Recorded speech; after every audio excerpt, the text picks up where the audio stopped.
I did so well at my last PokerStars EPT main event in Monaco that I had to come back out to try my luck again here in Barcelona, Spain. Wolfgang Poker eliminated, made the final 3 tables, exits in 18th place for €35,100. I wanted to enter day 1B of the 5300 main, but my non-stop flight from Montreal got cancelled. I took the earliest flight out the next day and got to Barcelona at 10 a.m. My filmer Moy and I had 2 hours to collect our checked bags, taxi to the hotel, shower and change, and then rush to the casino to max late reg. I'm running on absolutely zero sleep, and I've managed to be the very last person to register for the entire event, but that's not going to stop us from hopefully another deep tournament run and our share of a €10 million prize pool, including €1.5 million for first place. In exchange for €5,300, I get 30,000 chips. We're coming in at the 1K, 1.5K, 1.5K blind level, which means I only have 20 big blinds. Normally when you start a tournament you have 100 to 200 big blinds, so 20 big blinds, a lot of work to do, but the poker gods reward us with our missed flight bad luck by getting pocket jacks the very first hand from the low jack. I open it up to 3K and everyone folds, so hopefully that's a sign of good things to come here, chipping up early on. Another interesting thing to note is because I maxed late reg, there were already 2 day ones that have been played, and 1,975 people entered the tournament, but at this very point, only 712 people are left and 287 are going to make the money. So 1 out of every 3 players here is going to make the money, and I definitely have my eyes on that. Our table ends up breaking and they're moving us into the main room. What does that mean? I have to put my chips in a bag, so no matter what, I can now say that I have successfully bagged in 2 out of 2 EPT main events. All jokes aside, I find myself at my new table. It has some familiar faces here, some very good players, and I pick up great cards right away. I look down at Ace Queen offsuit from under the gun. I'm still working off of 20 big blinds, so if you guys know tournaments, it's do or die mode here. I'm gonna have to find a good spot to get my chips in the middle and go all in.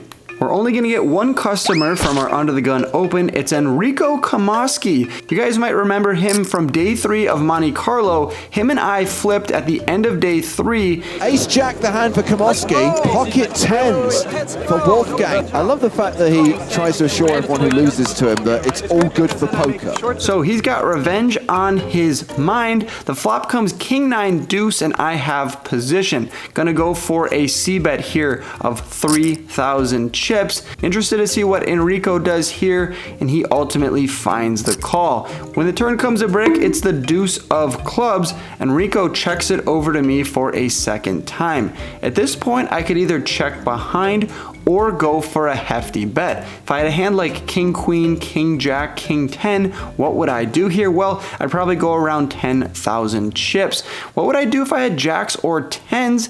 Well, let's not think about that. I have Ace Queen offsuit. I'm gonna represent Ace King, King Queen, all of that good stuff, and I put 9,000 chips in the middle. After a little bit of thought, Enrico decides to find the call once again, which is not great news for us, but the river comes the Ace of Hearts, getting bailed out, 33,000 chips in the middle, and now I want to go for value. Enrico checks it over to me for a 3rd time. How large you go here? 33K in the middle. I have 15K left in my stack. It was gonna go in the middle regardless if I hit my ace or not. It's great news that I now have top pair.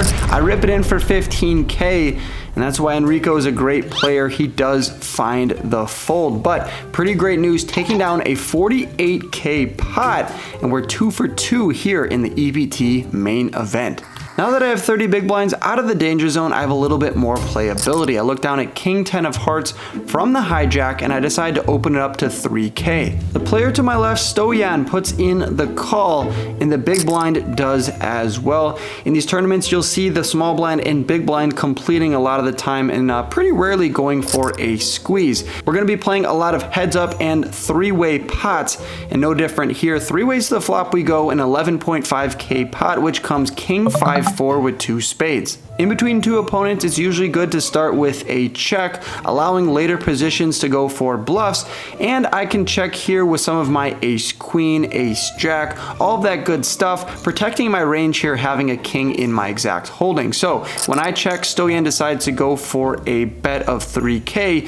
We lose the big blind and the action's back over to me. Have an interesting decision between check raising and check calling. I decide just to call, and the turn comes the 8 of diamonds, bringing in the obvious draw of 6-7. Nothing for me to do other than check it over to Stoyan. We'll be interested to see here if he decides to go for a bet or check behind, and he now fires out for 12K. It's around 2/3 the size of the pot, and on the flop I like my hand, but now when he goes for another hefty bet, I'm starting to get a little bit worried. Sure, I have top pair and I can't be folding just yet, but if he decides to unload the clip on the river, I'm gonna be put in a tough spot. Still, I think it's a pretty easy decision here with 2 spades on board. I don't love that the 8 of diamonds peeled off, bringing in the 8 high straight, but I find the call and we're off to the river in a 41K pot, which comes the queen of diamonds. Ultimately, the queen of diamonds doesn't change too much. I guess it does bring in hands like queen jack of spades, queen 10 of spades, but I think that's a little bit irrelevant because Stoyan might check behind on the turn with all of his queen and jack high spade draws. So I'm counting this card as a brick, and once again, I check it over to my opponent. He has me covered and the effective stack is 26K. As he's in the tank here, all I'm thinking about is please check behind. I don't want to be put in a tough spot here for my tournament life, and that's exactly what good players do. Stoyan rips it all in my face. And speaking of my face, look at my emotions. I'm perplexed. What am I going to do here? I have top pair. I have a good bluff catcher in case he has spades, but maybe a hand like ace queen of spades would just check behind on the river now that it has showdown value. Queen jack of spades. I just can't think of too many spades hands he wants to rip all in here. I showed I have a good hand by calling the turn, so after a bit more thought, I milk a few extra seconds of camera time. After all, we are on the Poker Stars live stream at this point. I decide to fold my cards. It hurts seeing all those hard-earned chips being pushed over my opponent's way, but the good news is I still have 22K left in my stack. We also get a bit of good news when Stoyan tells us on break that he himself flopped a set. So we made a great fold there. After coming back from break, we get some bad news. The big blind is now 2K. We have 22K in our stack, which means we have 11 big blinds. It's do or die mode. I gotta rip my entire stack all in very soon. I made a big fold. Apparently it was the right fold, but I'm still in the tournament. I was up to 45K, which is pretty nice. Now I'm down to 26, so it's all in time, all in. Surprisingly, the action folds around to me in the small blind with Jack 7 off. I decide to complete. Stoyan, the villain in the last hand, puts in the call, and we battle on a flop, which comes good for me, Jack 9 for rainbow. I decide to start with a check, and Stoyan checks behind. The turn comes the 3 of clubs, and now I want to go for a bet. I want to get value versus hands like queen 10, 10, 8, 2 clubs, maybe a hand like deuce 5, 5, 6, 7, 8. There's just a ton of hands I want to get value from. So I decide to bet out for 3K. My opponent puts in the call, which I think is good news. We probably have the best hand. The river now comes the ace of diamonds. Shouldn't be the worst card in the deck because I think Stoyan would have raised us pre-flop if he had an ace in his hand. In fact, I can pretty much say with confidence Stoyan would have just ripped it all in for 11 big blinds if he had a hand like ace7, ace8. Should be crushing my small blind limping range. But that's neither here nor there. I decide to get a little bit trappy and check it over to him. He checks behind and we win versus a9. I probably could have squeaked out a little bit more value, although going check check on the river is never bad. We're gonna pick up a nice 6 big blind pot here, adding that to our stack. With 15 big blinds in our stack, we find ourselves looking down at an absolute premium pocket 10s from the hijack. Brian opens it up to 4K, and just like I said earlier, we had to find a great spot to get all of our chips in the middle, and with a ready and open in front of us, I think this is the perfect spot. I decide to rip my 15 big blind stack in the middle with one of the best hands ever created, and Brian ends up tanking, which we love to see. No snap call is good because he probably doesn't have 2 overs or an over pair at this point. That'd be a slow roll, and Brian, we don't like slow rolls, but he ends up calling with pocket 8s. We are in a great spot, which improves on the flop. 10-4-4, bang, we flop a boat. He's gonna have to go running eights, but the 3 of spades seals his fate. I stand up to shake his hand. He was a nice guy after all. He gave us 30,000 more chips. Is it good for poker, Joe? I think Wolfgang's good for poker. Yeah, I do too. I can see why he usually wears a hat, though, with that haircut. Sorry, buddy. And now look at that, the tide is turning. We pick up pocket kings from the cutoff. Enrico opens it up to 4K. We're sitting at around 30 big blinds. Do I just shove it all in here? I think I'm a little bit too deep for that, and I have a very good hand. So I decide to 3-bet here small to 11K. I'm expecting the action to fold back around to Enrico, but now the opponent in the small blind, after a long peel of his cards, one of the longest I've ever seen, to be honest, he decides to rip his 25K stack in the middle. When Enrico folds, I have a pretty easy call, and we see we are in a great spot once again versus pocket tens. It's a 30 big blind pot here, so we definitely want to take this one down. It's worth about 2 starting stacks, and the flop comes Jack, Jack 5 with 2 spade. Both of us have a spade, so that's not going to help him. The turn comes the 6 of hearts, and the river gives us a boat. It's the Jack of clubs, and just like that, we went from 11 big blinds to 50 all in 2 hands. And this is where tournaments get really fun. As I'm raking in the pot and trying to organize the chips, I start thinking about the longevity of the tournament. 50 big blinds is massive. Remember, I only came into the day with 20, so I've already more than doubled up. Most of the time when I'm playing poker, I'm playing a cash game, so I can only win the money that's in front of me on the table. But in a tournament, you're not only playing against the people at your exact table, but against the entire field. So if I continue to chip up nicely here and people drop out, there's a chance I could win my share of a 10 million euro prize pool. But in order to do that, we have to find ourselves continually in good spots and running pure. I look down at ace deuce of clubs this time, and the +1 opens it up to 4K. I decide to put in the call from the big blind. No sense in bloating the pot here with a 3-bet like I would occasionally do in a cash game. And we flop ourselves a few backdoor draws on a queen 5-3 board with 1 club. I start with a check like I would almost always here on a pretty dry board, and my opponent bets out for 4K. Now, I could go for a check raise here. After all, I do have a gutter to the wheel, and I have a backdoor nut flush draw, but I decide to play it cautiously and just put in the call. The turn comes gin, it's the 4 of spades, bang, we turn the wheel. Look at that poker face from me, trying to keep it calm, cool, and collected versus these Europeans. And I decide to check it over to him. Now I would go for the check raise on the turn, but we don't get the option when the villain in the +1 checks behind.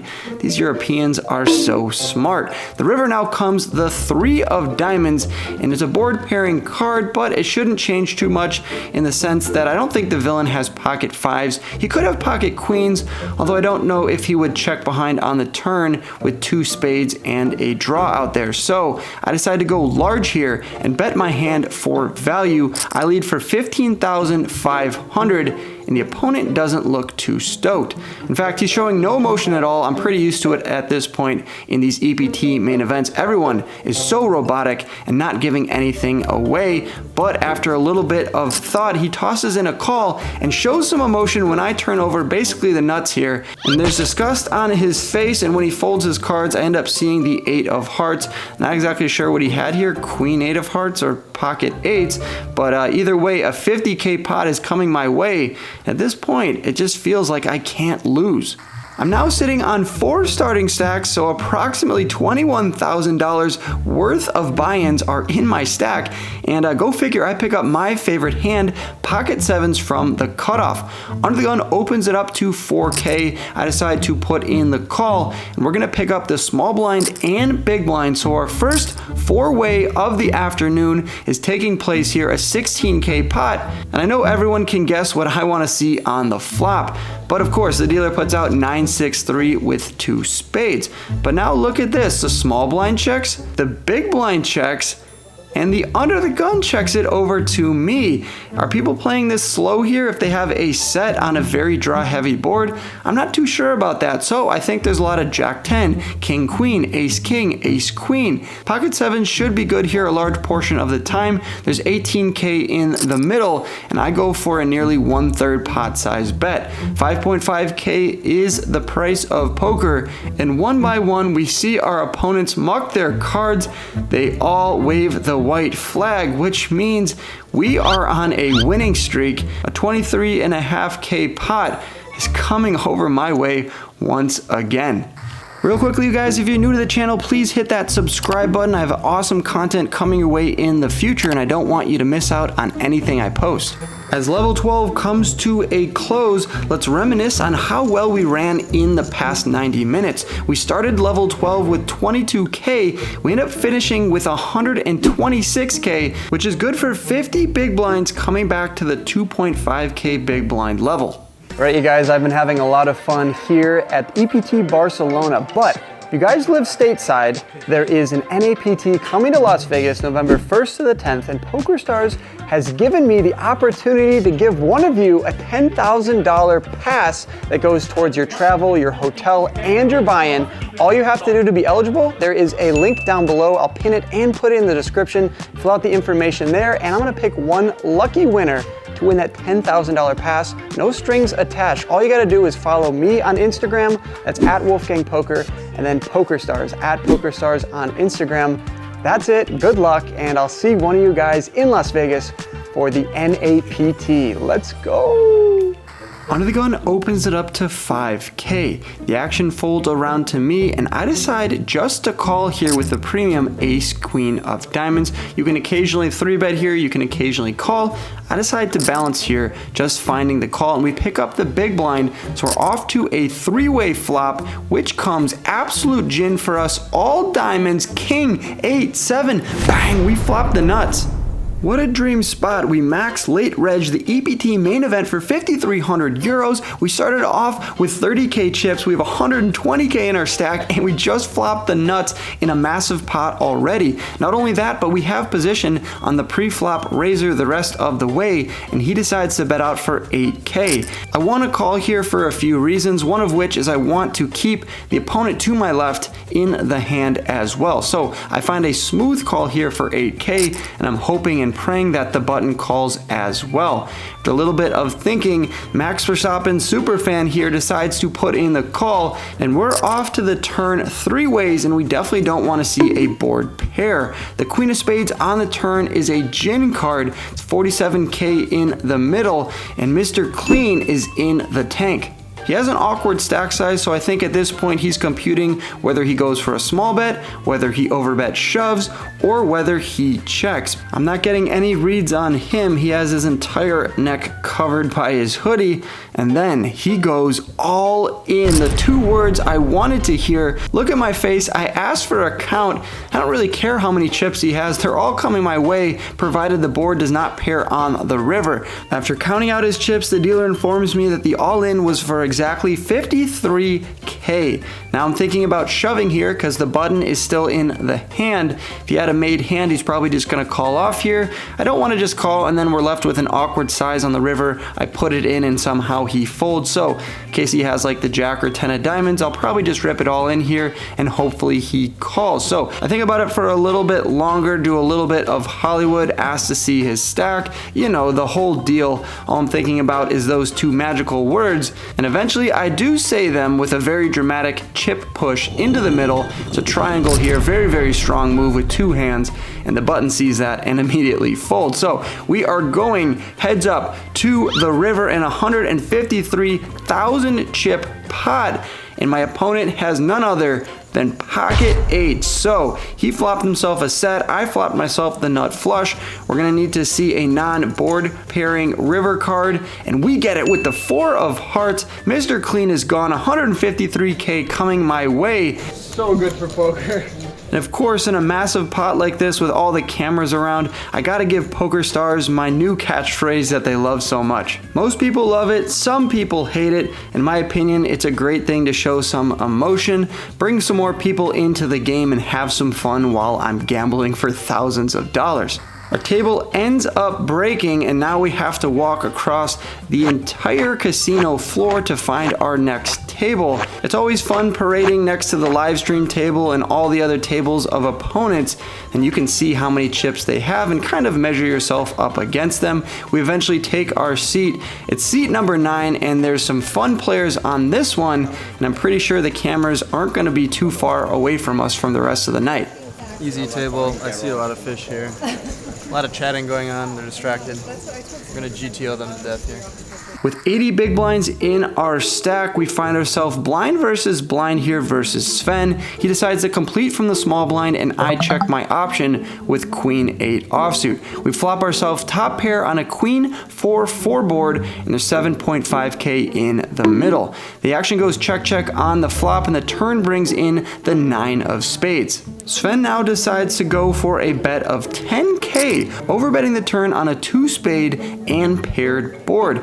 You can see I immediately smile here, and then I furr my eyebrows, not really sure what to make of this overbet on the turn. He's saying that he has a 4x in his hand, maybe a hand like pocket 9s or queen 4 for basically the super nuts. I decided to put in the call here with top pair. After not calling the flop, I definitely have to call the turn, and the river card's an interesting one. It comes the king of hearts. Not the best card because hands like king 10 of spades now got there, but we do have position on Sven, so let's see what he decides to do. Well, I guess if you're overbetting the turn, GTO says you should overbet the river. He has the 1 earphone on, 1 earphone off look, and decides to go for a 40k bet. This puts me in a really gross spot. I have 2 pair, queens and 4s with a king kicker, but he's polarizing here, saying he has a 4 or a boat, or he has nothing. In tournament poker, you're incentivized to keep your chips. It's less valuable to gain a bunch of chips than it is to lose the exact same amount.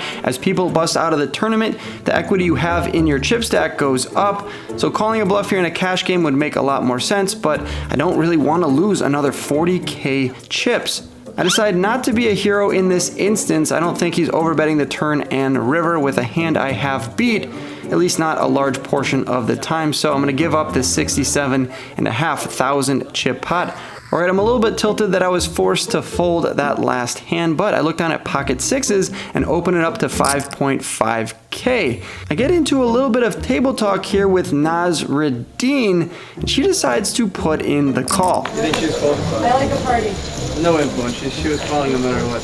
She's a fun player from Tulsa who makes deep runs in basically every EPT main event, so pretty much just the female version of me. I only live like 5 hours south of her in Dallas, so it's pretty strange that both of us here are deep in the EPT main event in Barcelona, playing at the exact same table. What was the second name?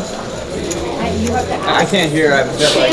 Sampras or Agassiz? Oh yeah, sorry. I'm gonna hurt your feelings. I don't know who Sampras is.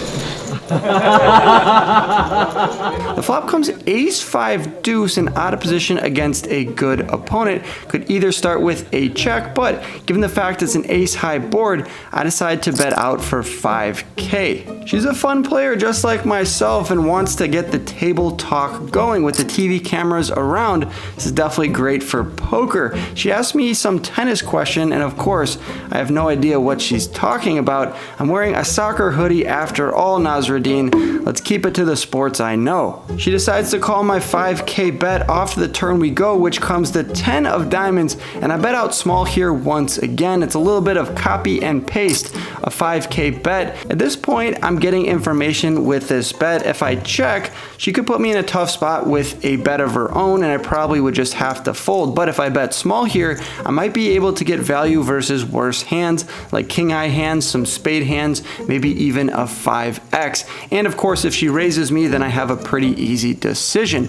But when she doesn't raise me and just puts in the call, the river now comes the queen of hearts. Not the best card. I have like 7th pair at this point. The action goes check, check, which we love to see. And we are going to lose the minimum here with pocket 6s versus top pair. 37,000 chips going over her way. And just like I thought when I came to this table initially, they're pulling us for the secondary feature table. Rest of the table who has some tennis knowledge. Agassi or Sampras? Who's Sampras? God damn. Oh my gosh. This might have been a relevant question in 1998. You guys really don't know. It's one of my favorite parts about the EPT main event. All of the coverage is insane. Being on the secondary feature table is the second best table in the room, in my opinion. We're under the bright lights. It's time to show them what I can do. We had a new secondary feature table. We've got Wolfgang Poker, Son's Hat today. Well, we're gonna battle with our new enemy Sven, who opens up the button with 5-4 of hearts. I look down at the ladies from the small blind, and now of course we're putting in a 3-bet, but because I'm a cash game player, I'm not exactly sure the exact sizing here. When Sven folds, we're taking down 12K worth of chips, which is just fine in my book. That's gonna wrap up day 2 of the EPT main event. I ended up bagging 147,000 chips off of a 30,000 starting stack. I ran those 20 big blinds all the way up. There's only 293 players left out of 1,975, and only 6 more people need to bust before we end up cashing for 8,700 euros. If you guys like this video, please do me a favor, hit that subscribe button. What do you get in return? Well, you get part 2 of this amazing EPT Barcelona run, which is coming out in a few days. If you want to see how I did at EPT Monte Carlo, 2 of those videos will be on your screen right now. Click one of those to keep watching. Good luck on the felt, you guys, and I'll catch you, as always, in the next video. Peace!